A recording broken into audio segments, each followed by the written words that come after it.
Mungkin Gang Doli yang dikenal sebagai lokalisasi kini sudah tidak ada. Tapi di balik itu semua, isu sosial dan kesejahteraan masih ada dan masih beririsan dengan Doli. Baik mereka yang masih ada di sini ataupun mereka yang sudah keluar dari Doli. Inilah cerita dari Gang Doli, Surabaya.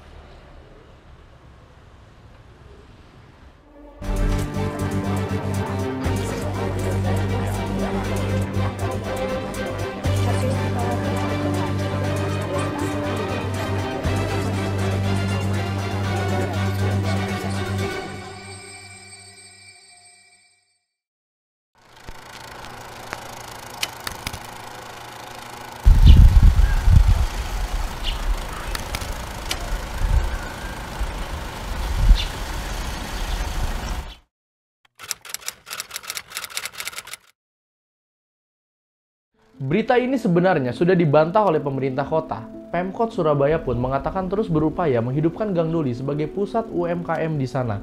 Bahkan membuka beberapa tempat pelatihan untuk membantu warga membuka usahanya sendiri.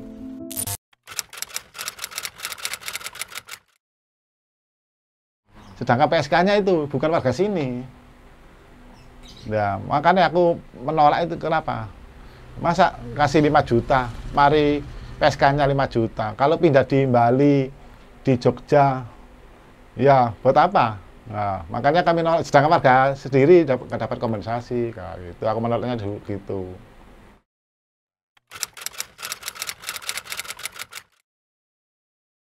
Setelah pas hari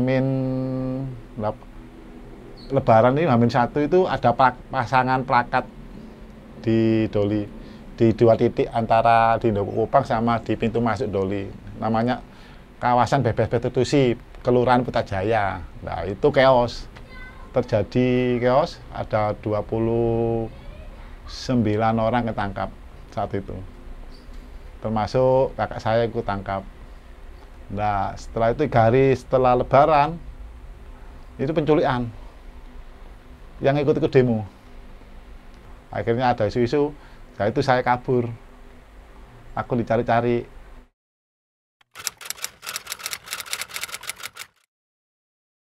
Di Sidoarjo itu belajar, melarikan diri sama belajar bikin tempe di sana itu. Oh, pertama kali belajar tempenya di sana. Di Sidoarjo lah. Setelah itu dulu kakak sepupu saya usaha tempe.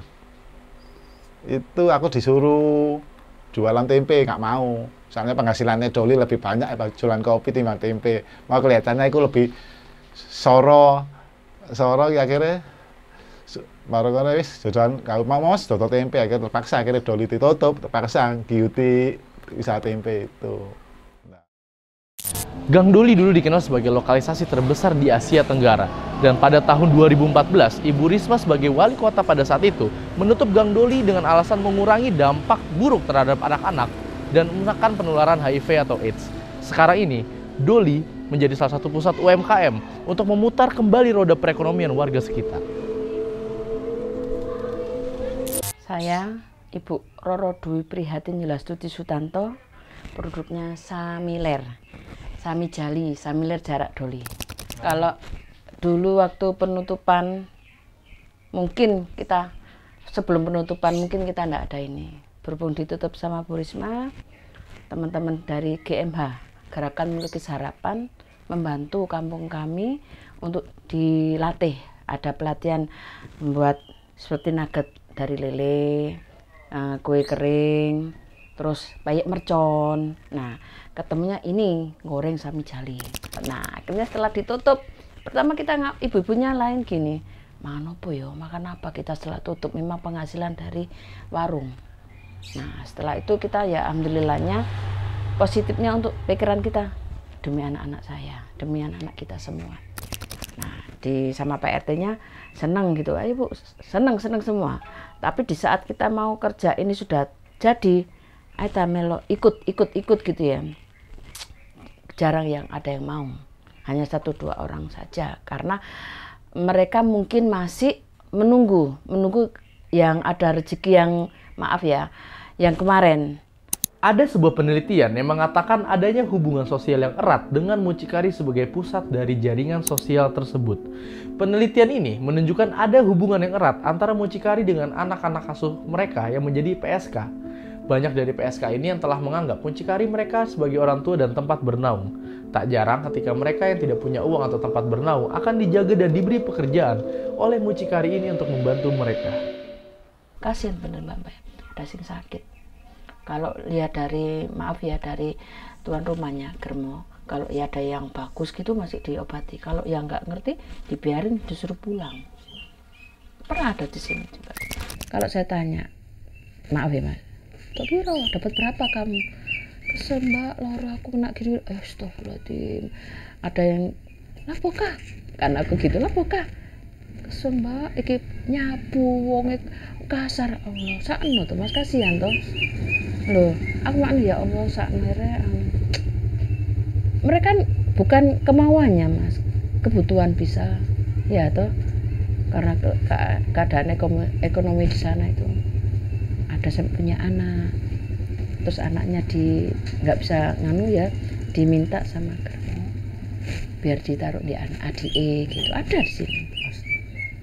Yang mungkin terlewat dari kita dari isu ini adalah bagaimana keadaan sosial ketika PSK ini keluar dari Gang Doli.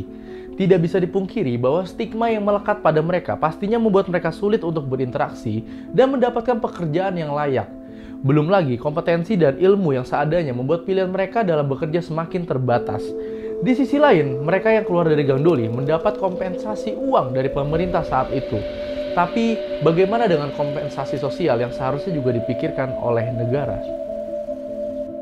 Saat Doli ditutup, banyak warga yang menolak karena Gang Doli bukan hanya bicara tentang prostitusi saja, tapi juga bicara tentang ekosistem sosial dan ekonomi yang telah terbangun selama bertahun-tahun.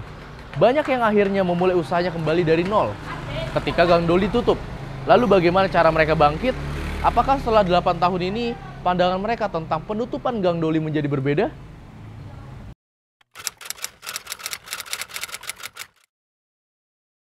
Yang dulu jualannya enak, cari uang gampang, wah besok cari lagi gitu. Uangnya meremehkan uang. Penghasilannya lebih banyak dulu sih timbang sekarang. Tapi alhamdulillah lebih berkah jualan tempe gitu. Jadi lebih berkah ya? Iya.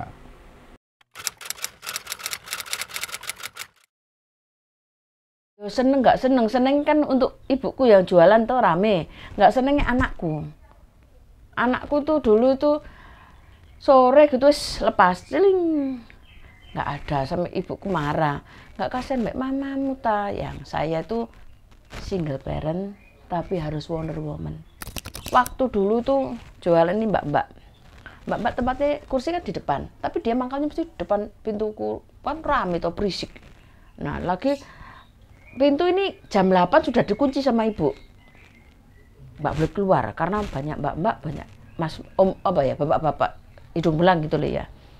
Pun kekeliruan tuh maaf ya, nggak salah.